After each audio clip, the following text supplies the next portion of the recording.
Assalamualaikum warahmatullahi wabarakatuh. Saya dari kumpulan 11 yang terdiri daripada Zulfahmi bin Abdul Razak 290361, Ahmad Farid bin Ghazali 290095, Nasharuddin bin Razwan 290203, Nurul Aini binti Sa'adun 290230, serta Syarul Izam bin Syahidi 290496 akan membentangkan tajuk perniagaan di luar negara di bawah subjek ekonomi dalam pengurusan awam 1. Pengenalan. Mengikut tarikh perniagaan antarabangsa ialah pergerakan seluruh dunia ke arah integrasi ekonomi, keuangan, perdagangan dan komunikasi. Seterusnya, bagi perniagaan PKS dan baru muncul ke arah global ialah usaha penting yang boleh mengganggu aktiviti perniagaan yang sedia ada. Dan seterusnya, perniagaan PKS secara global adalah proses yang kompleks dan dinamik, mendapat pemahaman mendalam tentang pasaran yang disasarkan persaingan, arah aliran pasaran tempatan semasa dan keperluan untuk berjaya melancarkan dan memacu pertumbuhan meletakkan asas yang penting. Seterusnya, antara aspek pro dan kontra dalam melaksanakan perniagaan di luar negara adalah seperti berikut. Nilai struktur organisasi yang diperlukan untuk berjaya melaksanakan strategi anda. Membangunkan dasar, prosedur dan buku panduan yang mematuhi keperluan tempatan sambil mengekalkan keseimbangan dan polisi keseluruhan syarikat. Membangunkan program faedah budaya saing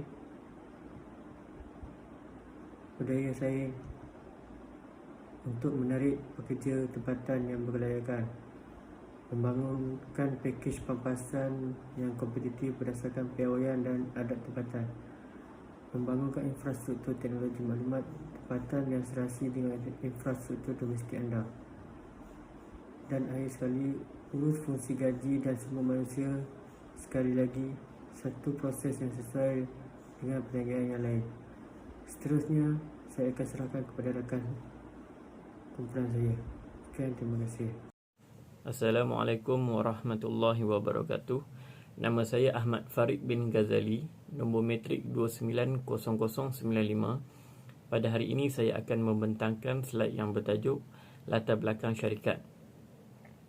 Syarikat kami dikenali sebagai syarikat PES Haji Rashid, iaitu sebuah syarikat Bumi Putera yang diasaskan oleh 5 orang ahli kumpulan yang diketuai oleh Encik Zulfahmi bin Abdul Razak. Dikenali sebagai PES Haji Rashid yang mula dibangunkan semenjak tahun 2018 di dalam industri makanan halal Malaysia. Visi syarikat kami iaitu menjadi peneraju utama sajian makanan halal di dalam dan di luar negara. Manakala misi bagi syarikat kami pula iaitu memasarkan produk ini ke seluruh dunia. Terdapat 3 produk utama di dalam syarikat ini, iaitu PES asam pedas, PES tom yam dan PES sambal tumis. Kepelbagaian PES makanan yang terdapat di pasaran menggambarkan permintaan yang tinggi terhadap produk ini. Secara lazimnya, penyediaan PES makanan memerlukan banyak ramuan makanan dan kadangkala ramuan yang diperlukan agak sukar diperoleh atau penyediaan ramuan tersebut agak rumit.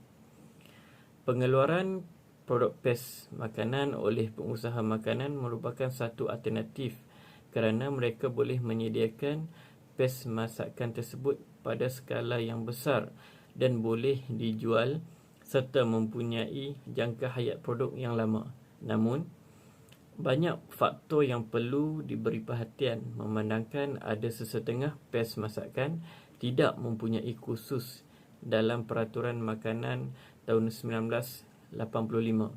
Oleh itu, teknik yang betul perlu digunakan untuk memastikan keselamatan produk PES, masakan daripada pembiakan mikroorganisma dan juga pencemaran makanan yang lain. Bagi trend industri makanan halal, kebelakangan ini, produk makanan halal menjadi sangat popular di kalangan pengguna Islam dan bukan Islam kerana ia telah berkembang daripada menjadi tanda pengenalan pemerhatian agama kepada jaminan keselamatan makanan, kebersihan dan kebolehpercayaan sesuatu produk, terutama produk makanan. Pengenalan peraturan pelabelan dan pensijilan halal di negara Indonesia pada Oktober 2019 juga memberi impak kepada pengguna masa kini dalam memilih makanan halal.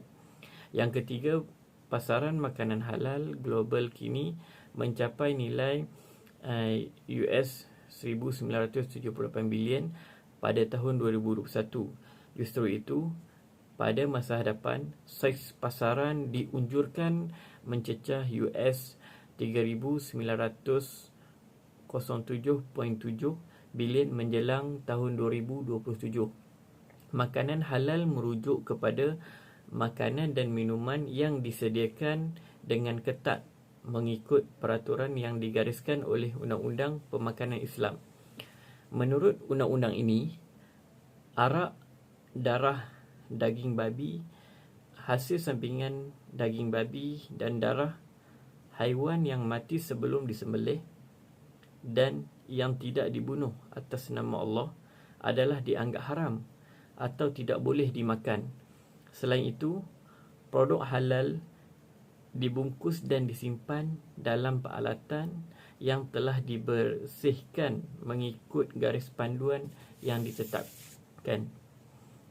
Sijil halal memberi jaminan kepada pengguna bahawa produk halal yang dihasilkan mengikut undang-undang syariah, bersih, mesra alam dan menghormati kebajikan haiwan. Sekian dari saya serahkan kepada ahli yang lain. Terima kasih. Assalamualaikum warahmatullahi wabarakatuh. Saya Syahrul Izzaham bin Saidi, pemegang nombor metrik 290496. Terdapat beberapa faktor bagi mengembangkan perniagaan keluar negara. Antaranya ialah mengapa mengadakan usahawan dengan syarikat luar. Okey, tujuan dia adalah untuk mengembangkan info serta produk ke syarikat-syarikat lain untuk dijadikan sebagai proses informasi dan dikenali oleh ramai pihak. Di antara program-program yang dilaksanakan ialah program pemasaran. Contohnya ialah supaya individu dan khayalak ramai tahu mengenai produk dan barangan yang kita jual. Sekaligus ianya pembeli tahu akan kualiti dan isi kandungan yang diguna pakai pada produk tersebut. Sebagai pengiklanan dia, pengiklanan dilakukan atas dasar mengiklankan secara ringkas kepada pengguna maupun pembeli di laman sosial ataupun secara langsung. Contohnya mengiklankan di Facebook ataupun platform-platform yang lain. Selain itu, secara berhadapan di rumah ke rumah juga boleh diguna pakai jika kita nak memasarkan kita punya produk. Okey, contohnya macam kita nak buat promosi jualan. Promosi jualan ni macam mana? Promosi jualan ni ialah perlu diadakan untuk menarik minat pembeli dengan contohnya kita mengurangkan harga ataupun pembelian secara banyak dengan harga yang berpatutan. Contohnya kita menjual satu produk tu, beli satu dapat dua, lebih kurang macam tu, dan dengan harga yang berpatutan tanpa merugikan kita lah. Manakala setiap perniagaan ni jangan kita lupa, kadang-kadang ianya mendatangkan risiko kepada kita, iaitu halangan yang bakal kita hadapi. Antaranya ialah halangan politik. Halangan politik ni seperti terdapat beberapa halangan politik, contohnya penjualan keluar negara haruslah mengenai piawaian sesebuah negara tersebut. Keadaan politik juga mempengaruhi aspek jual beli sebuah barangan import ataupun ekspor. Halangan yang kedua iaitu halangan perdagangan. Ianya merangkumi istilah yang menggambarkan dasar dan peraturan kerajaan yang menghadkan perdagangan antarabangsa. Contohnya sekatan-sekatan harus diperiksa berkenaan dengan lesen, subsidi dan sebagainya. Kekurangan maklumat ni seperti macam info berkenaan cara perniagaan dan pengambilan barangan mentah menjadi isu yang serius dalam menjalankan sesebuah perniagaan. Selain itu juga, apabila kita melakukan aktiviti import ekspor, terdapat cukai yang kita perlu lunaskan seperti cukai pentadbiran. Cukai yang tinggi membuatkan keuntungan dan perniagaan terjejas. Jadi bagi isu masalah penukaran mata wang asing, ianya penjejasan yang besar berlaku apabila penukaran mata wang asing yang mempunyai naik turun juga memberi kesan impak kepada perniagaan yang berada di luar negara. Assalamualaikum tuan-tuan dan puan-puan. Saya Nasharuddin bin Azwan 290-203. Saya akan menyambung perbincangan kawan-kawan saya. Baiklah, saya akan menceritakan mengenai kelebihan dan kekurangan mengembangkan perniagaan ke luar negara. Jadi kita ceritakan tentang kelebihan dahulu. Kelebihan menjalankan perniagaan di luar negara, yang pertama, kita akan mendapat pelanggan baru. Sebagai perniagaan yang berjaya, kami memahami prestasi perniagaan di negara sendiri.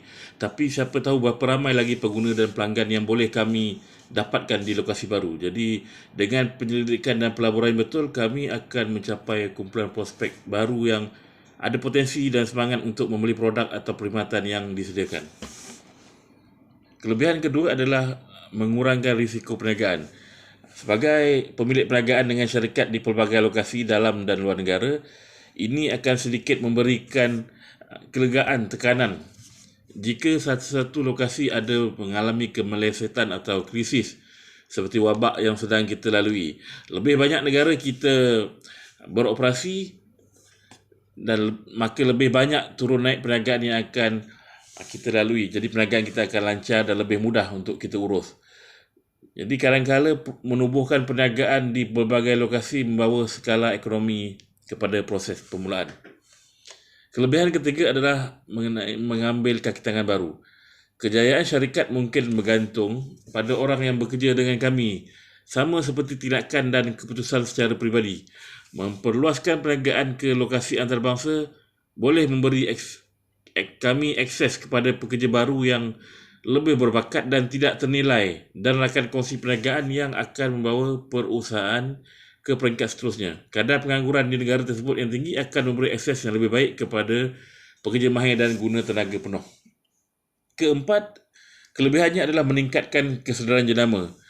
Memperluaskan perniagaan luar negara akan ada kesannya dalam meningkatkan equity jenama, nama, logo dan sejarah produk kami. Syarikat kami boleh menikmati peningkatan reputasi daripada pertumbuhan antarabangsa, dan pelanggan baru di lokasi sasaran mungkin anggap produk atau perkhidmatan yang kami tawarkan sesuatu yang baru atau mungkin lebih berprestij.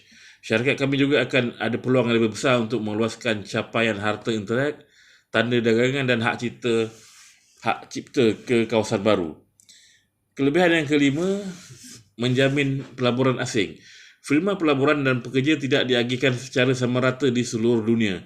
Dengan pelaburan tersedia di beberapa kawasan dan sedikit di kawasan lain, bergantung pada negara sasaran untuk pengembangan, syarikat kami mungkin dapat mengembangkan perniagaan di peringkat antarabangsa, memberi akses kepada modal pelaburan jauh melebihi yang tersedia di lokasi asal produk kami. Dengan data capaian terkini, syarikat kami lebih mudah mendapatkan info untuk mengenal pasti negara mana yang sesuai dan terbaik atau negara mana yang lebih paling teruk untuk peluang dana pelaburan.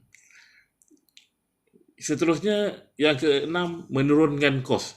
Landscape ekonomi telah berubah dan setengah negara lebih mahal untuk menjalankan perniagaan jika berbanding negara lain. Jadi adalah penting untuk kita melihat ini sebagai satu latihan semasa syarikat kami membuat keputusan untuk memasuki pasaran asing. Walau bagaimanapun, beroperasi di berbagai lokasi secara semulajadi akan meningkatkan bilangan produk dan bekalan yang diperlukan. Ia juga membolehkan kami berunding harga yang lebih rendah untuk pembelian secara pukal. Ketujuh, kebaikannya adalah keyakinan pengguna yang lebih baik. Kelebihan pengembangan fizikal terhadap penjualan barangan kepada negara sasaran melalui e-dagang ialah pelanggan kami berkemungkinan akan meningkatkan kepercayaan terhadap syarikat jika mempunyai pejabat atau kedai berdaftar di negara ini luar. Di negara di luar. Indeks perdagangan FedEx pada tahun 2020 menyatakan bahawa pada tahun 2020 perniagaan PKS menyesuaikan diri dengan e-dagang dan meluaskan jangkauan mereka kepada pengguna baru di luar sepadan mereka. Perniagaan PKS percaya pada faedah perjanjian perdagangan bebas moden untuk membolehkan pertumbuhan perniagaan mereka. Justru kami yakin dengan kemudahan perniagaan yang disediakan, produk kami akan mendapat pasaran yang lebih baik. Bagaimanapun, pengembangan perniagaan di luar negara ada kekurangannya yang tersendiri. Baik, kita tengok apakah kekurangan menjalankan perniagaan di luar negara. Pertama, peraturan. Pengembangan perniagaan antarabangsa pasti akan menimbulkan masalah birokrasi kerana setiap negara ada undang-undang cukai dan pekerjaan sendiri serta pendaftaran perniagaan dan pertimbangan tanda dagang dan kertas yang mesti difailkan dalam bahasa asing. Justru sebagai organisasi baru, kami perlu mendapatkan khidmat public relation dalam usaha pemudah cara menyelesaikan masalah birokrasi di negara yang akan kita menjalankan perniagaan. Kelemahan kedua, daripada segi mengendalikan logistik. Kesan yang tak dapat kita elakkan daripada pengembangan perniagaan ialah isu logistik yang mana ia akan menjadi lebih rumit tentang cara mengendalikan komunikasi dengan cekap dan mengatur penghantaran barangan fizikal dengan cepat. Sudah tentu penghantaran dari satu negara ke satu negara lain boleh mengambil masa yang lama. Dan apakah yang akan kita perlu lakukan jika berlaku kelewatan atau kehilangan penghantaran? Masalah ketiga, kekurangannya adalah bahasa. Lebih 3/4 daripada 195 negara di dunia tidak bertutur dalam bahasa Inggeris sebagai bahasa utama mereka. Dan walaupun syarikat kami berkembang ke salah satu daripada banyak negara yang menuturkannya sebagai bahasa kedua, kami juga perlu memahami bahasa tempatan jika berhasrat untuk berkomunikasi dengan betul dengan pelanggan baru. Justru itu, dalam aspek ini, pastinya syarikat kami memerlukan kepakaran bahasa. Maka upah pekerja diperlukan di negara tersebut untuk memastikan syarikat kami mempunyai pengurus yang boleh menjaga dan memastikan perniagaan berjalan lancar. Keempat, kelemahannya adalah mengenai penyelarasan zon waktu. Satu lagi kesan perniagaan antarabangsa ialah zon waktu antara negara. Sebagai contoh, syarikat saya membuka kedai di negara India. Kami akan menghadapi masalah zon masa. Dalam urusan pengurusan seperti penggunaan email dan lain-lainnya, syarikat kami perlu menunggukan sehingga esok hari untuk menerima email-email penting. Justru syarikat kami perlu mempunyai pasukan penyelaras di lapangan yang mengetahui masa dan mengupah pekerja sewajarnya sekiranya ini berlaku. Kelima, memantau turun naik mata wang. Nilai mata wang di Malaysia berbeza dengan negara yang akan memasarkan produk kami. Isu ini merupakan kepentingan yang besar untuk kejayaan perniagaan. Jika mata wang jatuh, ini membolehkan syarikat kami menawarkan harga yang lebih kompetitif di lokasi yang kedua. Hakikatnya perniagaan di negara sendiri adalah lebih baik berbanding perniagaan antarabangsa. Ini secara ringkasnya, pelanggan yang ada mata wang yang lebih lemah akan bergelut untuk membeli produk syarikat kami. Ini mungkin memaksa syarikat kami menurunkan harga atau membuat jualan yang lebih sedikit. Kedua-duanya akan menghalang keuntungan produk syarikat kami. Sebagai alternatif, kami perlu membina dalam peratusan untuk ambil kira turun naik mata wang. Pertukaran mata wang membantu melindungi nilai turun naik mata wang tersebut seperti WISE. Baik, yang keenam, kelemahan yang terakhir kita menjalankan perniagaan di luar negara adalah isu politik negara. Isu politik di negara yang kita berdagang perlu diperhalusi dengan sebaik mungkin. Di mana dalam contoh syarikat kami perlu sentiasa mengikuti perkembangan peristiwa politik di negara tersebut. Kerana faktor ini boleh menjejaskan perniagaan secara mendadak. Contohnya jika kerajaan asing mengharamkan sesuatu produk. Mempunyai akses kepada isu-isu semasa politik dan tempatan akan membantu kita memahami dengan lebih baik sama ada terdapat risiko kepada perniagaan dan jika terdapat trend yang boleh dimanfaatkan oleh syarikat kami. Baik, sekian saja daripada saya. Kita teruskan dengan perbincangan dari kawan-kawan saya yang lain. Terima kasih. Assalamualaikum warahmatullahi taala wabarakatuh. Saya Nurul Aini binti Saadun dari kumpulan 11 akan membentangkan berkaitan dengan tajuk pengembangan produk makanan halal ke luar negara. Okay, di sini saya membuat penjelasan berkaitan penyelesaian masalah. Penyelesaian masalah adalah cabaran dan halangan dalam perniagaan di luar negara. Syarikat kami mendapat aspek yang paling penting adalah menjalankan SWOT. Menjalankan analisis SWOT dalam perniagaan dapat menyelesaikan beberapa jenis masalah untuk pelanggan, iaitu bagaimana jika masalah perniagaan sebenarnya adalah peluang atau kekuatan jika dipertimbangkan dari sudut yang berbeza. Pada masa inilah syarikat perlu menjalankan analisis SWOT untuk menentukan sama ada itu sebenarnya berlaku. SWOT ialah alat yang terbaik untuk perancangan strategik dan membawa pelbagai sudut pandangan ke meja apabila sesebuah syarikat melihat sumber pelaburan untuk menyelesaikan masalah. Mungkin ia disertakan dalam percubaan syarikat untuk mengenal pasti punca masalah kerana ia boleh menggariskan kekuatan dan kelemahan khusus perniagaan dengan cepat dan kemudian dengan mengenal pasti sebarang peluang dan ancaman yang berpotensi syarikat untuk menggunakan penemuan untuk menyelesaikan. Kedua, syarikat perlu mencari negara-negara yang mempunyai perdagangan bebas seperti mana yang dilaksanakan oleh Malaysia seperti pelaksanaan AFTA. Maksud AFTA ni adalah ASEAN Free Trade Area. Contohnya macam Malaysia bekerjasama dengan Korea. Selepas itu sebuah negara mempunyai perdagangan bebas. Produk syarikat akan lebih mudah dipasarkan disebabkan hubungan antara dua hala antara negara yang terlibat.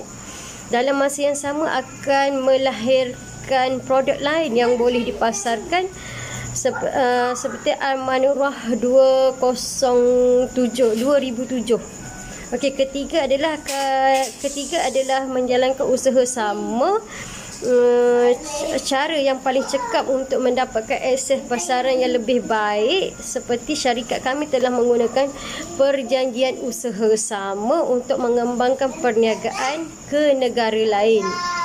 Untuk mendapatkan segmen pengguna dan pasaran produk melalui usaha sama rentas sempadan, penglibatan pihak tempatan mungkin perlu dan wajar di negara yang sukar bagi syarikat asing untuk menembusi pasaran di mana undang-undang tempatan menghadkan struktur pemilikan oleh warga asing. Yang terakhir adalah kesimpulan. Umumnya dapat lihat organisasi yang terlibat dalam perniagaan sememangnya berkait dengan banyak pengurusan perniagaan dengan pelanggan. Pelanggan merupakan segalanya bagi perniagaan yang berorientasikan perkhidmatan yang dimiliki oleh sesebuah syarikat. Oleh itu, 3 kaedah iaitu pertama, teknik temu bual. Dengan menggunakan kaedah unjuran perniagaan ini dapat memudahkan perolehan maklumat daripada dua pihak, iaitu daripada pihak perniagaan diri dan juga mereka yang terlibat dengan perniagaan. Maklumat daripada temu bual ini amat penting dalam menentukan perubahan perniagaan yang bertepatan dengan keperluan perniagaan. Seterusnya, kaedah unjuran perniagaan kedua adalah pemerhati. Dengan melakukan pemerhatian juga dapat maklumat dengan tepat. Pemerhatian dapat dilihat daripada nilai situasi perniagaan dan keadaan perniagaan yang dijalankan olehnya dengan berpandukan kepada beberapa aspek ekonomi, keuangan dan survival dalam perniagaan. Pemerhatian juga dapat dilihat dengan suara-suara daripada rakyat melalui komen dan pendapat mengenai syarikat yang dapat dilihat daripada pendapat pengguna sendiri yang mudah diakses di media sosial buat masa kini. Sekian, terima kasih daripada kumpulan 11.